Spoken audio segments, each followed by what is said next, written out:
Hola amigos de Éfata. Hoy tenemos un episodio especial porque comenzamos pidiendo al Espíritu Santo que nos ilumine de forma especial en este día porque pues estamos a escasamente 48 horas de vivir la vigilia del Pentecostés, que además el año pasado la vivimos juntos Raúl y yo. Hola Raúl, ¿qué tal estás? Es verdad, así es, Eliseo, muy bien, estoy muy bien y no me acordaba en este momento, cuando me lo has recordado me ha hecho ilusión pensarlo, sí, podemos hacer lo mismo si quieres, virtualmente. esta vigilia. No, virtualmente no, que vamos a tener una celebración, sí. Ah, sí. Ya hablaremos, sí. Muy bien. Pues bueno, ya ven que esto está poco preparado porque incluso nos comunicamos cosas que podemos hacer juntos sin saberlo. Bueno, eso es. Pues vamos hoy a intentar hacer la segunda parte de la iglesia, que hicimos un primer capítulo. Y en este lo que intentaremos es centrar el término iglesia con comunidad y vida sacramental. Y para esto vamos a, dentro de las cosas que voy escuchando, voy a citar unas citas dentro de los Hechos de los Apóstoles que invito a los que nos escuchen a buscar cuando tengan tiempo. Y concretamente es los Hechos de los Apóstoles en el capítulo 8, del 5 al 8 y del 14 al 17. Y les digo de qué va. Relata cómo Felipe proclama el Evangelio y bautiza. Pero no bautiza él, sino que llama a Pedro y a Juan para que bautice a aquellos que se les ha predicado el mensaje de salvación. Es decir, que ya en los Hechos de los Apóstoles separan claramente sacramentos, quién predica y quién da un sacramento. Y además, pues en la tradición de la Iglesia, el sacramento de la confirmación, la venida del Espíritu Santo, ha sido un sacramento importante y un sacramento que se ha realizado siempre con la presencia de una persona excepcional, como puede ser el obispo o alguien delegado por él. Bueno, Raúl, la vida de la Iglesia después de 2000 años es muy rica sacramentalmente, ¿no? No se entiende la Iglesia sin sacramentos. No se entiende porque ¿dónde está Cristo? Cristo está en muchos sitios, o Cristo está en todos los sitios, ¿no? Pero fundamentalmente Cristo no se ha ido. Cristo nos ha dejado los sacramentos. Esto se ve muy claro en el relato de los discípulos de Maús, ¿no? Cuando Cristo se aparece a los discípulos de Maús y empieza a hablar con ellos y dice: qué torpes y necios sois para entender las escrituras que hablaban de mí, ¿no? Y continúa hablando con ellos y les explica cómo las escrituras hablan de Jesucristo, y al final, cuando atardece, dice: quédate con nosotros que atardece, y se queda a cenar con ellos y en la fracción del pan lo reconocen como es, y entonces Cristo desaparece. Cristo les está enseñando a reconocer a Cristo de otra manera, y esta otra manera es a reconocer a Cristo precisamente en los sacramentos. Estoy hablando ahora concretamente de la Eucaristía, por ejemplo, ¿no?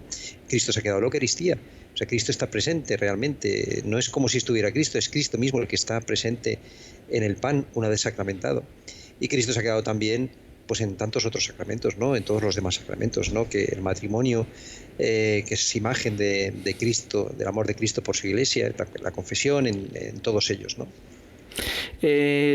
Todos los sacramentos, salvo, también se hace una celebración penitencial comunitaria, pero salvo el sacramento de la penitencia, de la reconciliación, todos se viven dentro del cuerpo de la comunidad. No hay sacramentos si no hay vida comunitaria, si no hay iglesia comunitaria.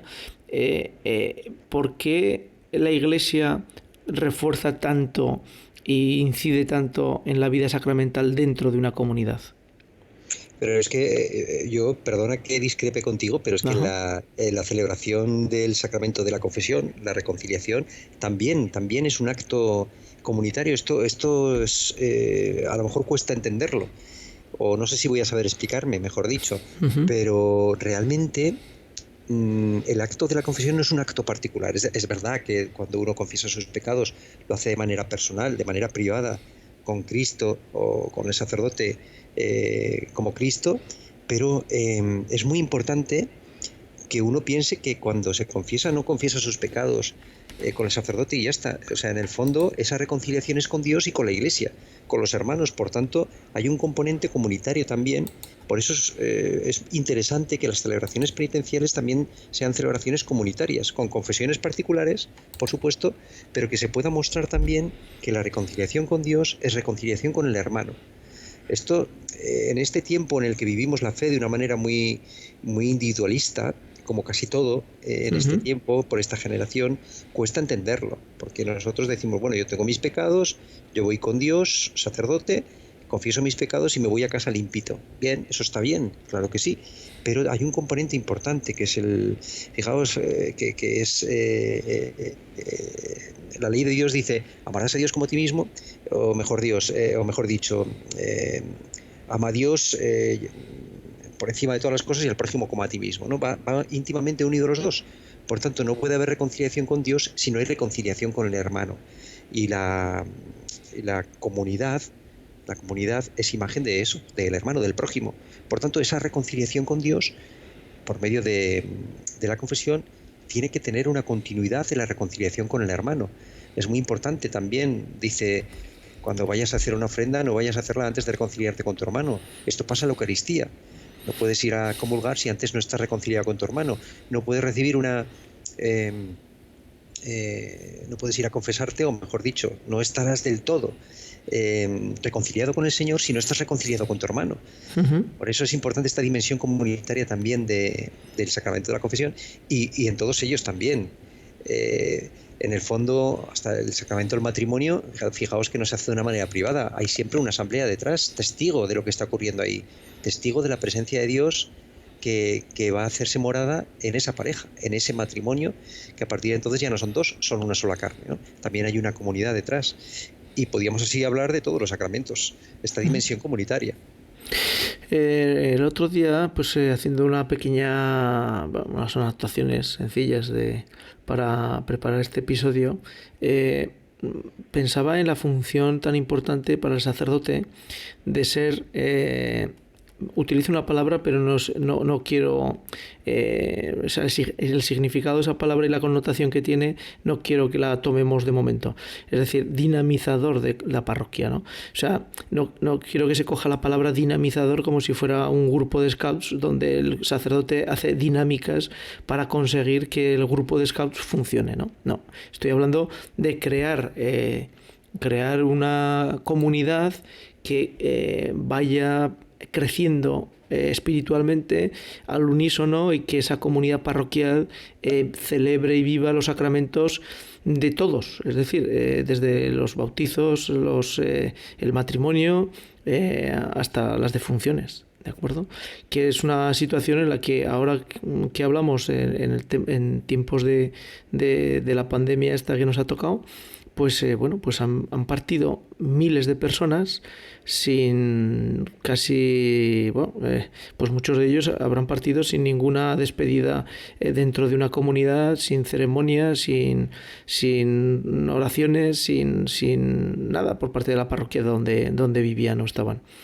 Con lo cual, esa función de la parroquia, del párroco, del sacerdote, ¿cómo se puede recrear para que haya una comunidad detrás? Yo creo que el dinamizador de la parroquia no ha de ser el párroco, el dinamizador es el Espíritu Santo, es el dinamizador. Entonces el párroco como todos nosotros, nuestra misión es no estorbar al Espíritu Santo, no molestar al Espíritu Santo. O sea, realmente el que dinamiza, el que lo mueve todo, el que lo renueva, el que lo hace todo nuevo, el que llena de gozo es el Espíritu Santo, ¿no? Entonces el párroco, como cabeza de esa comunidad parroquial, ha de estar atento, ha de tener este discernimiento para saber por dónde quiere el Espíritu Santo llevar la parroquia, hacia dónde quiere que vaya, hacia dónde sopla Dios, ¿no? Hacia dónde está soplando, hacia dónde está llevando. Dinamizar, eso está bien, dinamizar en este sentido, ¿no? Estar atento, ¿no? Entonces, esto va para el párroco, pero va para todos nosotros también, ¿no? Esta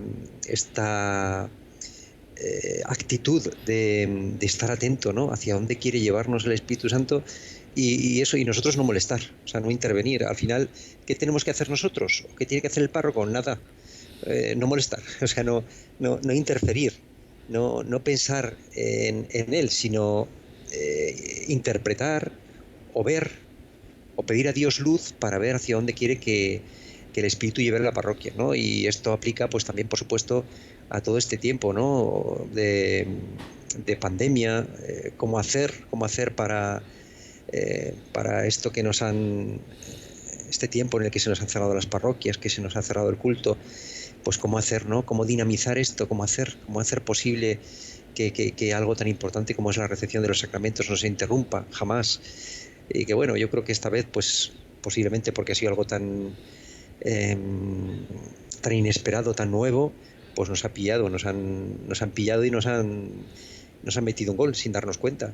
Pero estaremos preparados para la siguiente, eso seguro. Muchos párrocos estoy seguro que yo no he visto mala fe en nadie, ¿no? Al revés. Simplemente que, bueno, pues que hemos pecado de inexperiencia, ¿no? Bueno, y una situación muy compleja, ¿no? Muy complicada. Claro, o sea, sí. Yo creo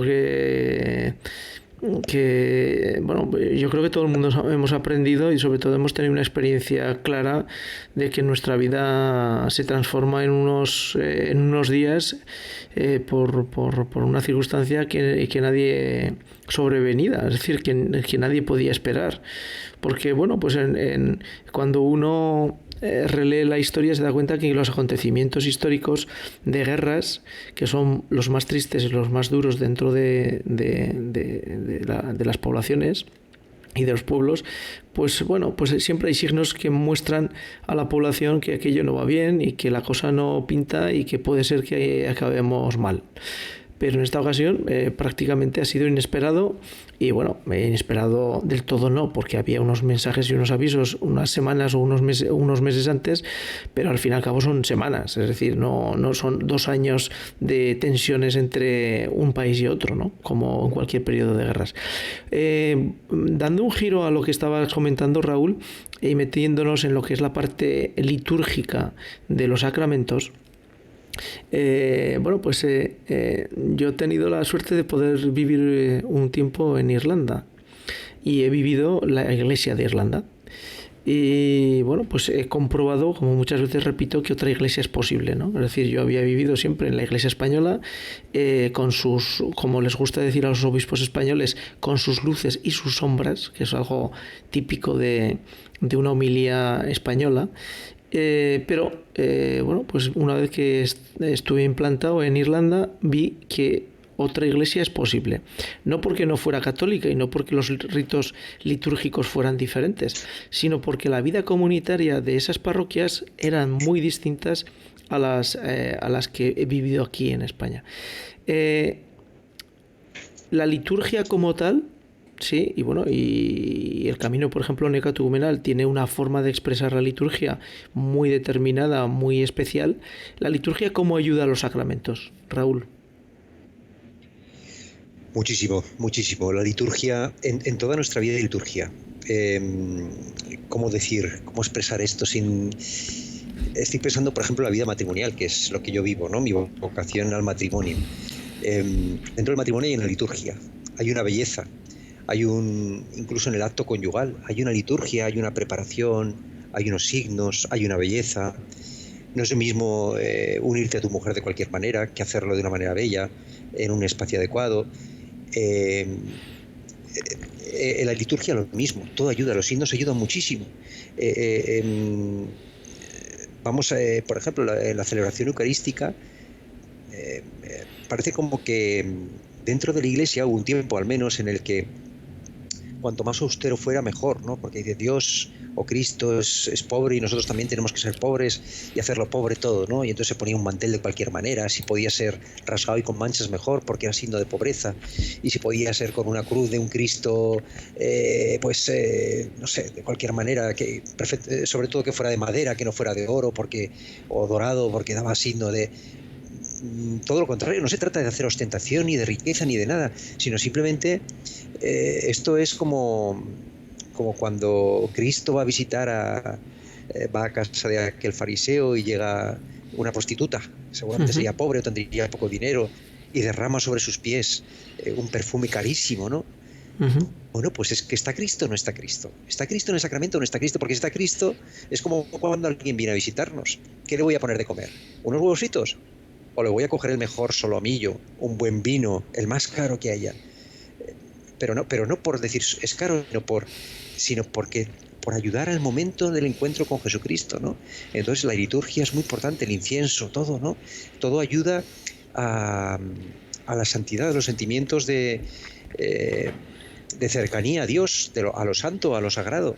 Estamos en un tiempo en el que vivimos una desacralización, una pérdida del sentido de lo sacro, una pérdida del sentido de que está Dios allí. Entonces, bueno, pues ¿cómo ayuda la liturgia? Muchísimo. La liturgia y los signos, cómo va revestido el sacerdote, incluso también cómo va vestido el que va a escuchar, ¿no? No de cualquier manera, porque está Cristo. O sea, si está Cristo, yo no puedo ir en pantalón corto con los pelos al aire, ¿no? O sí que puedo ir, no pasaría nada, ¿no? Pero no sería lógico, ¿no? Si voy a encontrarme con Cristo, si realmente yo creo que Cristo está allí, todo cambia, ¿no? Ujú. Esto es la clave, ¿no? Es la fe en que Cristo está presente en el sacramento. No sé si he contestado lo que me Sí, sí, preguntabas sí, o me he desviado. perfectamente. No, perfectamente. Como evidentemente el que nos escuche ya perdonará, pero es que vamos de un sitio a otro porque no tenemos mucho tiempo, porque tenemos una pauta de que nuestros episodios no vayan más allá de 30 minutos y el tema es apasionante y muy, muy extenso. Con lo cual seguro que el que escuche dirá, son muy limitados, no dicen nada, esto no puede ser. Pero bueno, lo intentamos. Gracias al Espíritu Santo. Vamos a otro foco. En Pentecostés coincide nuestra fiesta de Pentecostés coincide con una fiesta judía, la de las 7 semanas después de la Pascua judía, y que curiosamente coincide con Éxodo 19-18, en el que baja el Espíritu Santo y aporta las tablas de la ley, ¿vale? Entonces los judíos celebraban esta fiesta en el mismo momento en que nosotros celebramos, por coincidencia, porque el Espíritu Santo se manifestó en medio de los apóstoles y con la Virgen María en esa celebración, en ese momento histórico. Y curiosamente, en esa venida del Espíritu Santo, todos ellos se pusieron a hablar en lenguas que nadie conocía. Y lo recalca los Hechos de los Apóstoles, deja muy claro que todos comenzaron a hablar lenguas que eran del mundo conocido hasta entonces.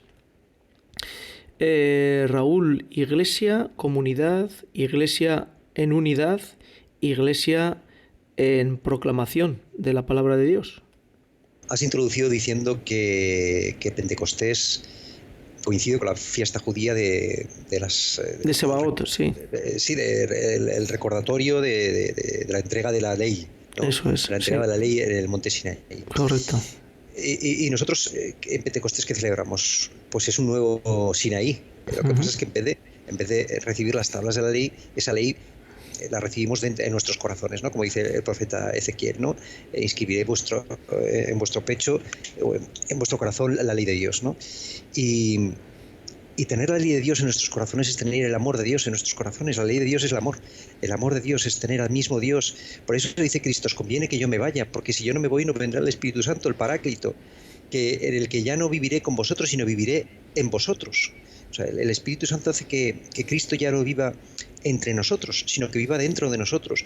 Y eso es muy fuerte, porque Cristo viviendo dentro de nosotros hace que nosotros seamos nosotros Cristos. ¿Y qué hizo Cristo en su vida? Anunciar.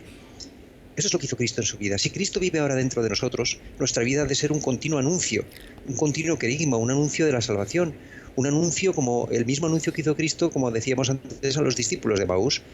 Qué torpes y necios sois para comprender las Escrituras, a aquellos que, para decírnoslo a nosotros mismos y decírselo al prójimo, al otro, al que tengamos al lado, para decir que toda nuestra vida está enfocada al encuentro con Dios. No sé si es esto lo que lo que me querías comentar. Evidentemente un cristiano no puede vivir sin anunciar, dice San Pablo. Ay de mí si no anunciar el Evangelio. O sea, la vida de San Pablo no tiene sentido si no anuncia. Pero es que la vida de San Pablo no es la vida de San Pablo. Es verdad que Dios llama, o que el Espíritu suscita ciertos carismas, ¿no? A uno suscita el carisma de la curación, a otro el de hablar en lenguas, a otro el de la predicación, a otro el del servicio. Pero el carisma del anuncio no es algo para unos sí y para otros no. El carisma o esta llamada al anuncio es propia del cristiano por el bautismo. Para todos los cristianos, o sea, el cristiano por el bautismo y después por la confirmación está llamado a anunciar a Jesucristo, a evangelizar. O sea, evangelizar no tiene que darnos miedo la palabra evangelizar. Hoy parece como que hay miedo, es decir, incluso se habla mucho de evangelización, proselitismo, ¿no? Como que está unido y no tiene nada que ver la evangelización con el proselitismo. A veces dicen, no evangelices porque eso es proselitismo, ¿no? Cada uno hay que respetar, efectivamente hay que respetar. Pero ay de mí si no anunciar el evangelio. ¿Cómo puede ser que me calle, ¿no? ¿Cómo puede ser que no lo diga? Que me avergüence, que no anuncie a Jesucristo, que ha sido mi salvación. Si es mi salvación, ¿cómo voy a callármelo, ¿no? ¿Cómo voy a callármelo? Si realmente lo que te mueve es cierto amor por el otro, cierta pena, cierto sufrimiento, cuando ves que alguien sufre y tú sabes cuál es la solución a esos sufrimientos, ¿te vas a callar? O sea, estás viendo a alguien, por ejemplo, como tú y yo conocemos, Eliseo, alguien que está sufriendo, alguien que está en la oscuridad, que no sabe por dónde tirar, y tú ves claramente que el único camino es Cristo, que la única verdad es Cristo, que la vida está en Cristo, tú le vas a decir, no, yo no te digo nada porque tengo que respetar tu vida, tengo que respetarte a ti. Claro que te tengo que respetar, pero te tendré que anunciar dónde está tu salvación, si es que te quiero en algo, si es que tengo algún tipo de afecto hacia ti. Por eso no podemos dejar de anunciar jamás. Además, lo que está comentando Raúl con respecto a lo que es el sufrimiento, a nivel personal, prácticamente yo asumo que la única manera de redención para el hombre, para mí como persona, es el camino que proclama el Evangelio y que proclama Cristo. O sea, si no hay sin coger ese camino es muy difícil, ¿no? Es imposible que el hombre escape de ese sufrimiento, es decir, de ese sufrimiento interior, porque evidentemente los que somos cristianos tenemos tantas dificultades y sufrimientos como cualquier otro. Aquí no se libra absolutamente nadie. Es más, quizá lo que yo le repito muchas veces es que nosotros tenemos que asumir que vamos a sufrir un poquito más, porque vamos a sufrir por nosotros y por ver que otros sufren teniendo la posibilidad de un camino de salvación. Bueno, qué limitado es el tiempo con esto, es decir, no hemos hecho ni empezar. Han pasado nuestros 30 minutos y bueno, pero me gustaría no terminar sin hacerte una pregunta.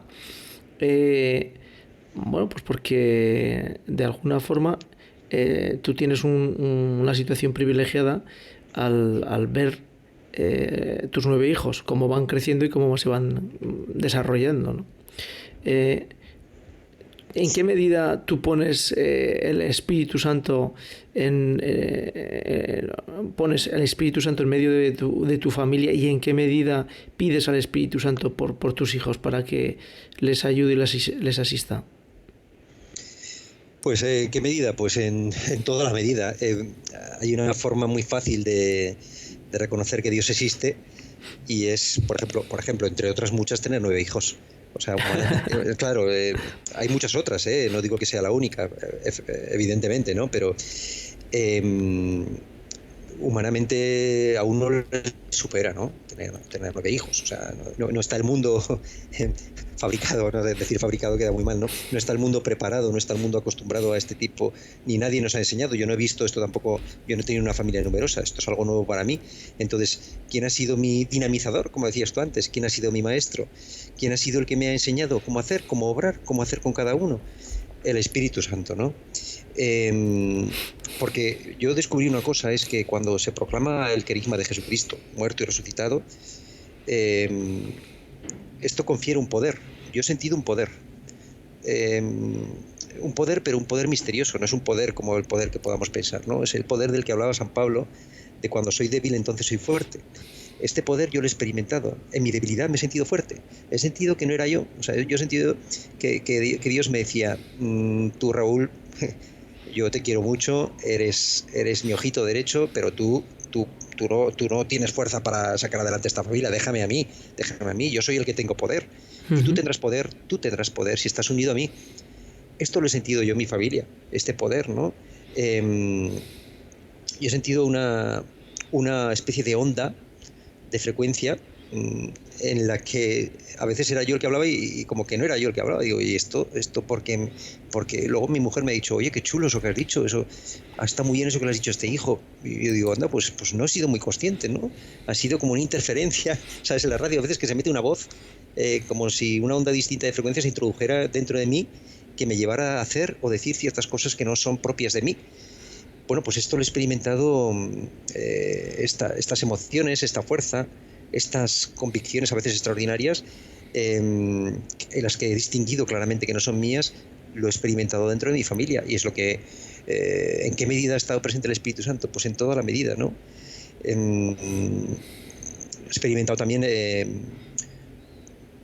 esta autoridad que todos percibían a veces cuando Jesús hablaba, ¿no? Que les enseñaba con autoridad.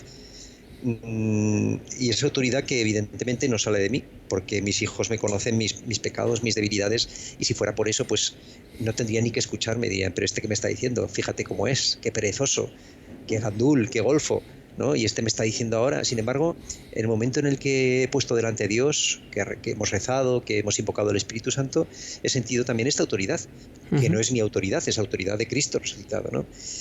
Entonces, bueno, pues es realmente sentir la propia palabra de paráclito, ¿no? De defensor, sentirla en mi familia, ¿no? En relación con mis hijos. Bueno, pues con este testimonio de vida en el Espíritu Santo de Raúl, nos despedimos, no sin antes rezarle a la Virgen María que nos asista y nos dé consuelo en todas nuestras necesidades en este tiempo de gracia que hemos de vivir con plenitud, porque bueno, pues todos los tiempos que nos tocan vivir tenemos que ofrecérselos al Señor y intentar ver su mano poderosa. Dios te salve María, llena eres de gracia, el Señor es contigo, bendito tú eres entre todas las mujeres y bendito es el fruto de tu vientre Jesús. Santa María, Madre de Dios, ruega por nosotros pecadores, ahora y en la hora de nuestra muerte. Amén. Bueno, y que valga esta oración a la Virgen, porque terminamos ya el mes de mayo rezando el rosario, que seguiremos rezando el rosario todos los días, no vamos a dejarlo porque se termine mayo. Y bueno, pues porque es un mes muy bonito dedicarle una flor cada día a la Virgen. Bueno, Raúl, gracias por ponerte ante el toro todos los días, porque en fin, cedes tu tiempo y también tus capacidades ante a veces mis preguntas, que son un poco desmadejadas. Qué va, encantado, un gusto para mí, ya lo sabes. Bueno, pues cuídate mucho, Raúl, y seguimos en el siguiente. Venga, chao. adiós.